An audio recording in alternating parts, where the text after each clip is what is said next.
Ayu Patrick dan Ben.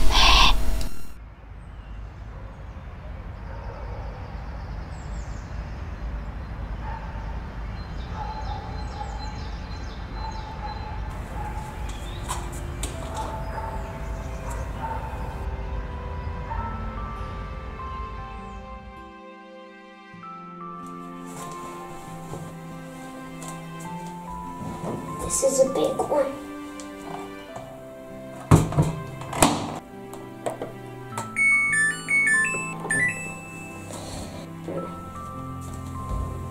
Yoy.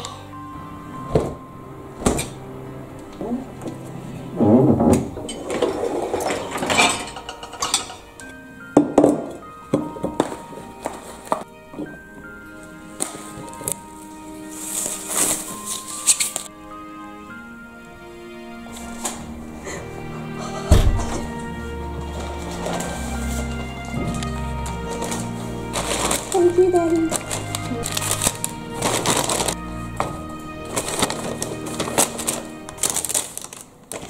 Hai semuanya, apa kabar? Selamat datang di Ayu Patrick dan Ben.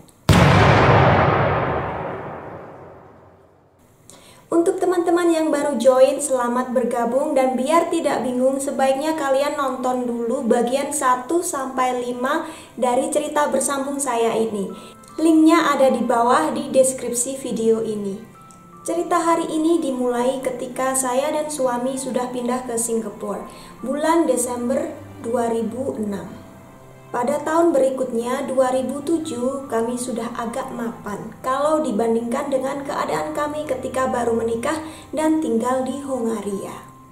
Secara umum dari luar kami tidak terlalu mengalami culture shock di Singapura. Cuaca di sana memang sangat berbeda dengan Hongaria, terutama untuk Joel yang baru pertama kali itu tinggal di luar negeri. Tapi dia tidak terlalu mengeluh karena di Singapura semua pakai AC atau orang sana bilangnya aircon. Mungkin yang agak susah untuk Joel waktu itu adalah beradaptasi di kantor.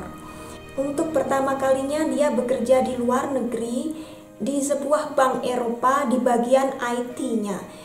Dan dia sudah siap-siap selalu berbahasa Inggris, nggak masalah karena dengan saya sudah 3 tahun berbahasa Inggris 24 jam. Yang jadi masalah ternyata semua koleganya berasal dari satu negara, bukan Singapura, semuanya orang asing. Nggak usah saya sebutkan negaranya, tapi mungkin kalian bisa menebak. Negara ini terkenal dengan orang IT mereka. Jadi semua staf IT di bank itu berasal dari negara ini, kecuali Joel. Sehari-hari di kantor, bahkan ketika rapat, mereka lebih banyak menggunakan bahasa mereka yang tentu saja Joel nggak ngerti, jadi dia merasa terkucilkan. Ketika makan siang pun mereka ngobrolnya pakai bahasa itu, jadi ya mungkin mereka nggak bermaksud mengucilkan Joel, tapi lebih nyaman ngomong dengan bahasa mereka sendiri. Tapi ya gimana ya, kalau dalam situasi sehari-hari nggak apa-apa, tapi kalau dalam rapat setidaknya ya harusnya mereka profesional. Jadi dia merasa kurang betah. Kalau ada promosi atau buka lowongan baru, mereka ini nasionalismenya sangat kuat.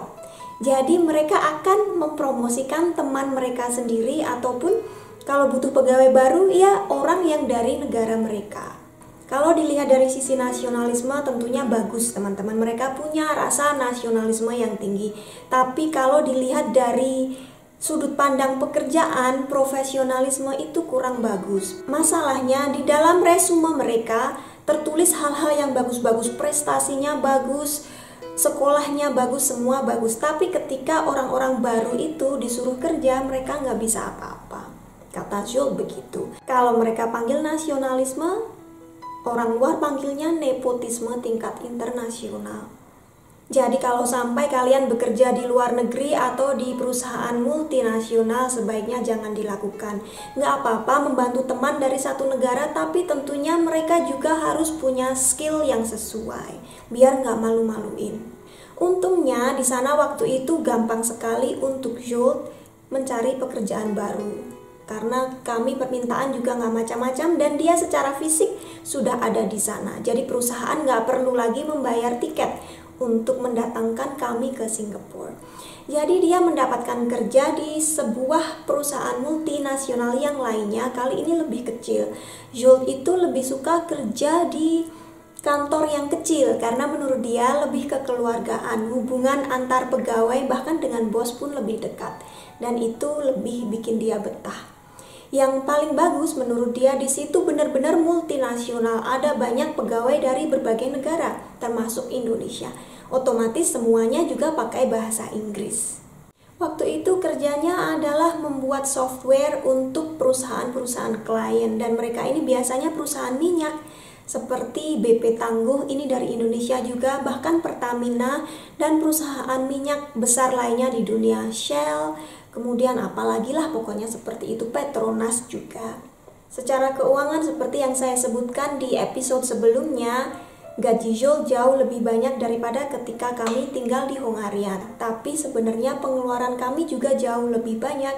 Itulah kalau kita sebagai orang asing tinggal di negara asing, ya pastinya pengeluaran kita akan lebih banyak dari orang lokal. Yang dulunya waktu kami tinggal di Hongaria hanya butuh untuk menabung mudik ke Indonesia, sekarang biaya mudik kami jadi double. Selain mudik ke Indonesia yang jadi lebih murah, harus mudik ke Hongaria setahun sekali karena itu permintaan orang tua dia.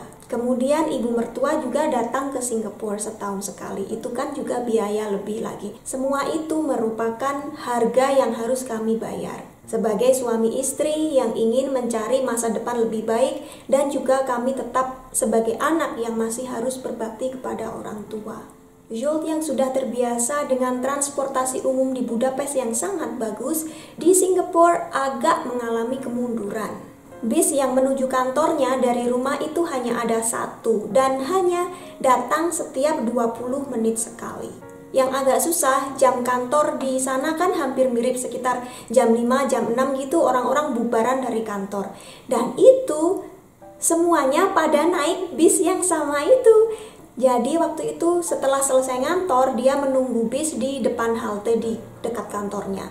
Ternyata bisnya sudah penuh sebelum nyampe halte itu. Begitu lewat di depan dia ya, lewat saja nggak mau berhenti karena sudah saking penuhnya. Sehari 2 kali nggak apa-apa ya teman-teman, tapi kalau setiap hari dia mengalami seperti itu, kadang dia sampai telat selama 2 jam untuk pulang ke rumah.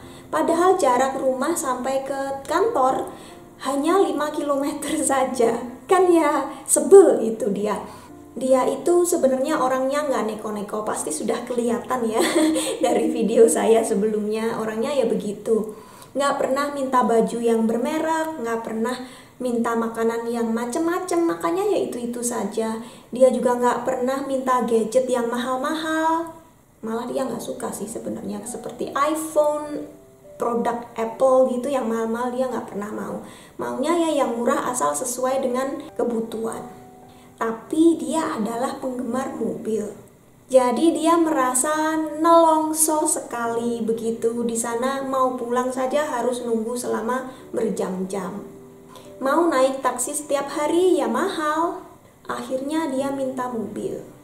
Padahal harga mobil di Singapura adalah yang paling mahal di dunia. Jadi kalian bisa bayangkan betapa puyengnya saya waktu dia minta mobil ke saya. Bukannya saya yang punya uang ya, tapi sebagai suami istri kan semua harus dirundingkan lebih dulu. Dia sudah melakukan hitung-hitungan di atas kertas dan katanya, kita masih mampu kok beli mobil, boleh ya, kayak gitu. Sekarang saya ceritakan secara singkat saja kenapa saya puyeng. Kalau kita mau membeli mobil di Singapura, ada yang namanya COE, Certificate of Entitlement. Jadi semacam izin untuk kita memiliki mobil. Kasarannya pajak ya. Dan pajak ini hanya berlaku selama 10 tahun. Setelah itu ya kita harus bayar lagi. Kalau nggak mau bayar, mobilnya boleh dijual atau di-scrap, dihancurkan gitu. Dan kita akan mendapat ganti rugi sedikit. Harga COE ini berganti-ganti setiap 2 minggu. Sekarang saat ini adalah sekitar 420 juta rupiah. Ini harga COE yang paling murah. Kalau kalian mau membeli mobil yang mesinnya lebih besar, tentunya COE juga lebih mahal. Jadi kasarannya memiliki mobil di Singapura itu seperti menyewa selama 10 tahun. Bukan milik kita selamanya sampai rusak peyot seperti di Indonesia atau di Hongaria. Setelah harga COI itu tadi, kita masih tetap harus membayar harga mobil itu sendiri teman-teman, jadi kan mahal. Waktu itu tahun 2007 kami beli mobil, memang COI masih jauh lebih murah dari sekarang. Lupa ya saya berapa, yang jelas total harga mobil yang harus kami bayar adalah sekitar 530 juta rupiah. Taruhlah mungkin harga COI waktu itu sekitar 150 juta misalnya ya. Setelah 10 tahun COI-nya habis dan harga COI sekarang adalah 400 juta seperti yang tadi saya bilang, kita kan harus memperpanjang COI. Kita nggak boleh bayar seperti harga awal waktu kita beli mobil itu, tapi harus pakai harga sekarang. Ya otomatis 400 juta hanya untuk bayar pajaknya itu saja. Belum lagi asuransi mobil. Di sana setiap mobil harus bayar asuransi. Itu bisa ratusan juta rupiah per tahun. Belum lagi bayar road tax, pajak jalan. Di Singapura itu semua jalan mulus karena ya memang pajaknya gede. Kita punya mobil berarti kan kita menggunakan jalan. Karena kita menggunakan jalan, kita harus bayar pajak jalan. Ini juga bayarnya per tahun, kalau nggak salah waktu itu sekitar 7 jutaan. Jadi memang untuk punya mobil mahal sekali. Bukan punya ya, untuk sewa mobil selama 10 tahun. Untuk saya tentu saja transportasi di Singapura itu sudah jauh lebih bagus dibandingkan dengan di Indonesia. Jadi kalau ada yang bisa kita pelajari dari Singapura terutama itu adalah sistem transportasinya. Dan juga secara umum tiketnya jauh lebih murah dari Budapest. Jadi saya senang banget di sana. Bisa kemana-mana sendirian, suami sudah nggak khawatir lagi karena aman. Saya bisa naik bis sendiri, naik MRT sendiri, semuanya gampang. Anyway, di Indonesia saya biasa naik angkot kemana-mana di Surabaya. Dan juga kalau mudik ke rumah orang tua saya, kadang-kadang saya naik kereta api yang paling murah itu KRD. Saya sendiri nggak tahu singkatannya apa. Yang jelas namanya KRD dan asal bisa duduk saja ya. Kadang juga nggak bisa duduk, berdiri sampai berjam-jam, berjubel dengan penjual macem-macem dan juga kadang-kadang tukang copet. Kayak gitu. Jadi transportasi di Singapura sudah bagus sekali kalau untuk saya. Tapi ya saya ingat itu pertama kalinya dia tinggal di luar negeri. Mungkin juga sebenarnya ada culture shock ya, karena memang situasi yang sangat beda dengan di negaranya. Jadi ya nggak apa-apa lah menurut saya sekali-sekali nyenengin suami. Karena dulu di Budapest kan dia yang nyenengin saya, teman-teman saya nangis dia menghibur. Dia berusaha membelikan apa-apa yang saya suka meskipun itu agak sedikit lebih mahal. Jadi nggak apa-apa, kemudian kita hitung-hitungan bersama, ternyata memang duit kita masih cukup.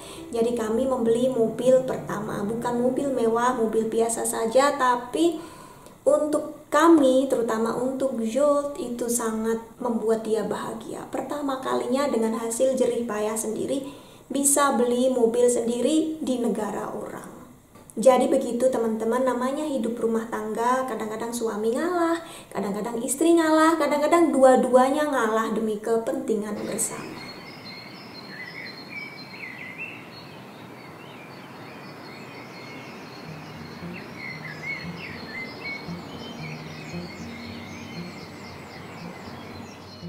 Kemudian yang belum saya ceritakan adalah sesuatu yang sedikit memalukan. Saya sebenarnya punya penyakit wasir. Dari SMP sudah terasa karena waktu itu saya naik sepeda pulang pergi ke sekolah ya. Sekolah saya agak jauh, sekitar 7-8 kilometeran gitu ya. Jadi pulang pergi 16 kilometer tiap hari, dan itu kadang saya merasa di bagian belakang gitu sakit kalau dipakai duduk. Tapi ya namanya masih kecil, belum tahu, belum sadar ini itu, saya tahan saja, nggak apa-apa. Sampai akhirnya saya kuliah baru agak terasa, kadang-kadang kalau buang air besar gitu berdarah ya.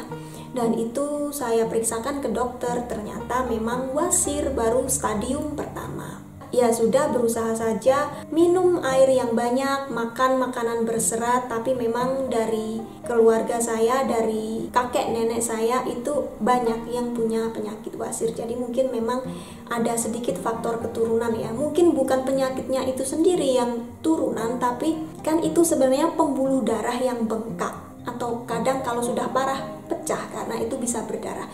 Mungkin pembuluh darah kami yang di bagian itu tipis atau bagaimanalah, itu mungkin yang menurun. Anyway, wasir ini jarang sekali bisa disembuhkan. Kalau sudah benar-benar parah ya satu-satunya jalan adalah dipotong. Dan ketika kami pindah ke Singapura, saya kan banyak kerja fisik ya teman-teman. Dan wasir ini kalau dipakai kerja fisik bisa lebih parah. Kemudian dipakai duduk terlalu banyak lebih parah. Dipakai berdiri terlalu banyak juga bisa lebih parah. Jadi berbagai hal akhirnya memang ya lebih parah itu tadi. Sampai akhirnya saya kesakitan, dipakai duduk nggak bisa, dipakai jalan pun sakit. Oleh suami saya dibawa ke dokter langganan kami, dokter umum, orang Melayu, baik sekali. Akhirnya dokter bilang saya harus dioperasi. Dirujuk ke dokter spesialis. Setelah seminggu gitu ya saya harus operasi. Waktu itu ya cuman kan pembuluh darahnya yang bengkak itu keluar, sama dokter didorong masuk ke dalam, ya ampun sakit sekali, gede kan, itu dimasukkan ke dalam lagi, sakit sekali. Ya sudah, akhirnya saya telepon bapak dan ibu saya di Cepu. Kemudian mereka datang lagi karena setelah operasi kan harus ada yang menunggui. Katanya sakit sekali teman-teman operasi wasir itu. Bapak dan ibu nungguin di rumah, sementara suami kan kerja, nggak bisa cuti. Ya itu tadi teman-teman, cuti dia itu sangat terbatas, dipakai untuk mudik ke Indonesia dan ke Hongaria itu sudah habis. Jadi dia nggak bisa cuti lagi. Jadi akhirnya saya operasi di salah satu rumah sakit umum di Singapura. Di Singapura, rumah sakit umum itu sudah sangat bagus. Dan yang jelas lebih murah daripada rumah sakit swasta. Nah, bedanya dengan sistem kesehatan di Eropa, kalau di Eropa kebanyakan menganut sistem sosialis. Bukan berarti komunis ya, sosialis maksudnya semua orang yang tinggal di sana mendapatkan asuransi kesehatan. Kalau anak-anak ya gratis karena mereka nggak punya gaji. Anyway, kalau di Singapura, waktu itu yang dapat asuransi kesehatan cuma suami saya, sementara saya enggak. Dan waktu itu saya punya asuransi swasta itu hanya untuk rawat inap di rumah sakit. Tapi karena operasi wasir itu bukan rawat inap, ya terpaksa kami harus bayar sendiri. Kalau nggak salah, tepatnya saya lupa ya, sekitar 50 juta rupiah. Jadi suami yang harus membayar. Jadilah suatu sore saya dioperasi, kemudian disuruh istirahat 1 jam kalau nggak salah, kemudian disuruh pulang. Itu pertama kalinya saya dioperasi. Dan katanya karena di pantat kita itu kan penuh dengan berbagai syaraf yang sangat peka, jadi terasa sekali sakitnya. Ketika saya terbangun setelah obat biusnya hilang, saya minta Panadol karena saya nggak kuat sakit. Berkali-kali tetap juga masih sakit sampai akhirnya saya muntah karena kebanyakan Panadol. Terus susternya bilang sudah cukup, nggak boleh minta Panadol lagi, ini sudah batasnya, jadi ditahan saja. Rasa sakitnya suruh tahan saja. Later you soak in salt water lah gitu. Saya bingung juga. Salt water itu apa? Suami saya bisik-bisik, salt water, air garam.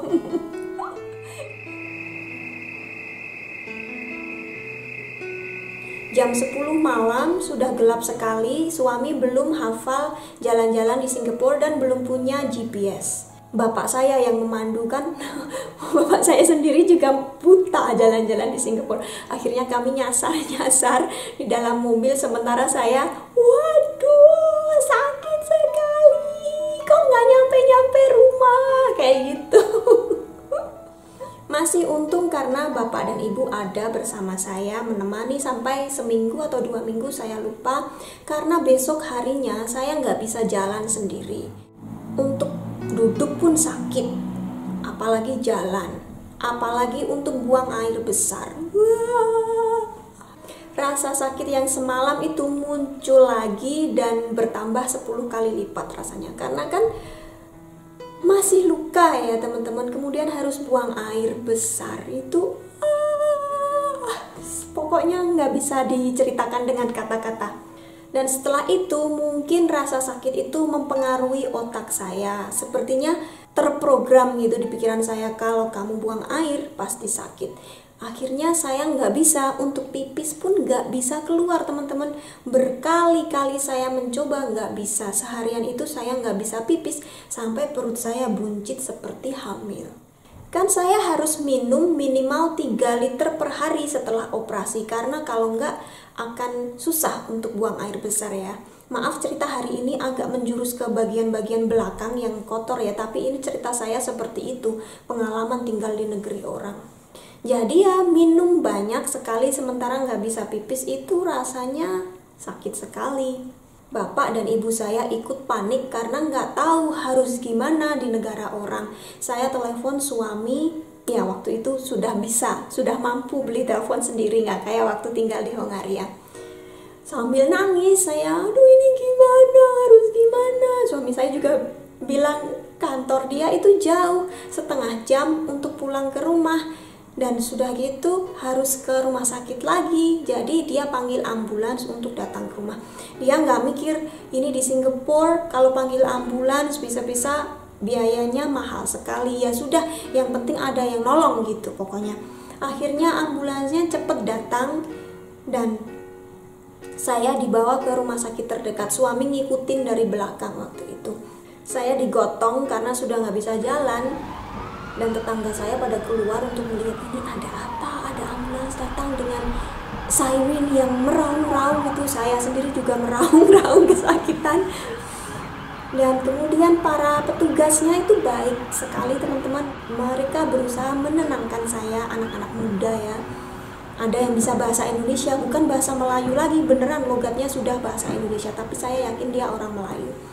Kakak, nggak apa-apa, jangan khawatir, kita segera sampai, sabar ya kak ya, sebentar lagi sampai, sabar kayak gitu.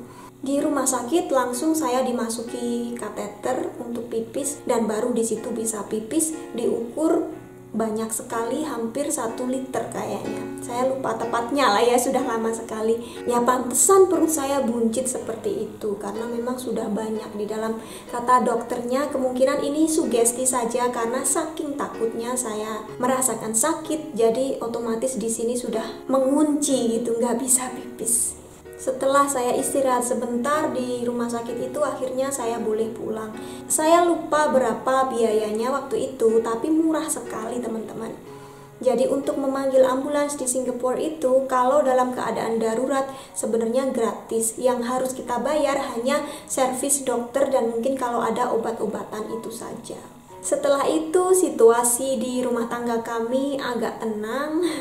Bapak dan ibu bisa kembali ke Indonesia dan saya pelan-pelan berusaha memulihkan diri sendiri. Kalau lukanya ya sudah cepat sembuh sih, cuma rasa sakitnya itu masih ada. Untuk jalan bisa kembali seperti sedia kala sampai tidak ada rasa sakit sama sekali membutuhkan waktu 3 bulan untuk saya.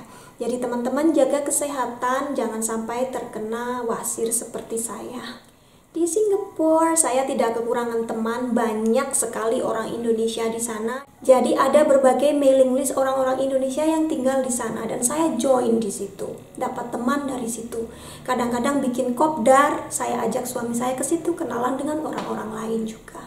Satu hal yang belum saya capai adalah bekerja. Dari dulu saya pengen kerja sebenarnya, tapi situasi di Hongaria nggak memungkinkan karena terbentur masalah bahasa kalau untuk kerja di kantor. Kemudian kalau untuk kerja non-skill, suami saya tidak membolehkan. Ya sudahlah, itu sudah saya ceritakan di bagian sebelumnya ya teman-teman. Dia mengizinkan saya kerja asal kerja di kantor dan sesuai dengan keinginan saya gitu. Maksudnya dia nggak ingin saya kerja keras, kerja fisik. Suatu hari di mailing list yang saya gabung itu ada lowongan pekerjaan dari ESPN Star. Teman-teman yang biasa nonton sepak bola atau F1 pasti sudah kenal dengan channel ini. Kalau di Indonesia ada siaran langsung, biasanya ngambilnya kan dari sini. Nah, waktu itu website mereka, jadi bukan di TV ya, membutuhkan penerjemah dari bahasa Inggris ke bahasa Indonesia untuk menerjemahkan berbagai artikel yang dimuat di website mereka. Saya kebetulan penggemar sepak bola dan juga F1 waktu itu, jadi saya minta izin ke suami, boleh nggak melamar kerja di situ. Sesuai dengan background saya, sesuai dengan minat saya, dan juga kerjanya hanya setengah hari, itu part time saja. Saya masih ada waktu untuk ngurusin rumah dan lain sebagainya, dan juga kami akan ada tambahan untuk pemasukan. Jadi dia setuju, singkat cerita saya masukkan lowongan pekerjaan lewat email, kemudian saya dipanggil untuk interview. Di sana nggak ada seperti penampilan harus bagaimana ya, kadang-kadang kalau di Indonesia kan ada tinggi badan minimum harus 160 cm gitu. Kalau ini di sana waktu itu nggak ada, jadi saya datang di interview, kemudian saya diterima. Itu saja teman-teman, jadi saya senang banget akhirnya bisa kerja sesuai dengan keinginan saya. Jadi saya kerja di websitenya, bukan di bagian TV-nya ya teman-teman, tapi kadang-kadang di kantor saya juga lihat komentator TV yang terkenal, seperti yang sering nonton F1 pasti tahu Steve Slater, komentator F1 ya. Saya kadang-kadang lihat dia juga, ataupun selebriti Singapore Jamie Yeoh, waktu itu masih kerja di sana, saya juga sering lihat dia. Jadilah saya ngantor tiap hari teman-teman, dan waktu itu kemungkinan yang bikin saya diterima adalah saya sudah terbiasa nulis di berbagai blog waktu tinggal di Hongaria, meskipun tidak dibayar. Tapi itu semua menambah pengalaman saya dalam bidang tulis-menulis. Jadi seperti yang pernah saya bilang, belajar itu tidak harus di bangku sekolah, tapi bisa juga di mana saja. Meskipun kadang sekarang kita melihat, oh kayaknya kok nggak ada gunanya, tapi siapa tahu kalau kita tekuni setelah beberapa tahun bakal kelihatan manfaatnya. Saya ngantor tiap hari dan bangun pagi, sebelum berangkat saya masak untuk bekal suami dan saya sendiri. Suami itu kurang suka makan di luar, jadi selain untuk hemat, dia juga lebih suka masakan saya. Waktu itu saya sudah bisa masak sendiri teman-teman. Tiap pagi saya bikin bekal untuk saya sendiri dan untuk dia. Kemudian kalau ada shift pagi, dia mengantar saya ke kantor pagi-pagi buta gitu. Kemudian pulangnya saya naik bis. Kalau saya ada shift siang, dia pulangnya waktu sore gitu, jemput saya dan kami pulang berdua. Begitu setiap hari, dan setelah beberapa waktu saya mendapat tawaran untuk bekerja di salah satu website sepak bola, Goal.com Indonesia. Jadi saya punya dua kerjaan di ESPN dan juga di Goal.com itu. Ya seperti itu tadi, menerjemahkan artikel berbahasa Inggris ke dalam Indonesia. Hidup kami bahagia meskipun kami lebih sibuk. Kadang saya capek juga teman-teman, ngurus rumah, kemudian kerja di dua tempat yang berbeda. Beruntung sekali yang satu masih bisa dikerjakan di rumah, jadi saya nggak usah ngantor dua kali, cuma sekali saja. Tapi di rumah tetap ada kesibukan. Apalagi kalau dapat shift pagi jam 7, begitu saya sudah ngantor. Dan itu lebih pagi dari jam yang ditentukan karena saya mau ikut suami saya. Dia berangkatnya pagi-pagi banget gitu, jadi saya ikut saja daripada naik bis harus oper dua kali. Dan suatu hari saya berangkat pagi diantar suami, jam 7 sudah nyampai di kantor seperti biasa. Kantor masih sepi, masih gelap. Saya orang pertama yang nyalain lampu. Saya belum sarapan, jadi setiba di kantor saya mau ke dapur dulu makan. Saya sudah bawa bekal dari rumah. Sedang enak-enaknya jalan, tiba-tiba kepala saya pening. Tahu-tahu saya sudah jatuh di lantai. Untung ada anti tukang bersih-bersih yang lagi lewat gitu, beliau langsung nolong saya. What happened gitu dengan logat Singlishnya yang khas. It's okay auntie, maybe I'm too tired, saya bilang gitu. Why you walk so early? Go and have breakfast first loh. Saya nggak pintar menirukan logat orang Singapura, tapi ya kurang lebih begitulah teman-teman. Saya bilang terima kasih, kemudian saya pergi ke dapur makan gitu. Saya buka kotak makan saya, kemudian satu suap, baru kecium aromanya saya sudah mual mau muntah. Apakah yang terjadi? Untuk cerita selanjutnya tunggu di bagian berikutnya. Semoga cerita kali ini ada manfaatnya bagi kalian, dan terima kasih yang sudah nonton. Sampai ketemu di video berikutnya. Bye-bye.